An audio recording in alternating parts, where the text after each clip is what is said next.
Hi everybody, Devin Barnett here with MarineMax at Lake of the Ozarks on board a 2022 Harris 250 Sunliner. As you can see, we have the dual loungers in the back with flip down armrests, storage underneath both these back seats, as well as a trash can on this one. Storage underneath all these seats with 2 batteries,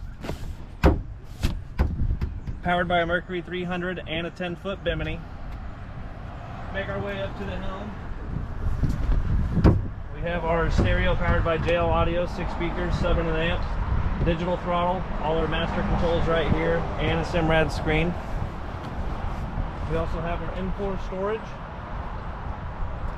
Dual loungers up front again, more storage underneath all these seats with flip down armrests and side entry.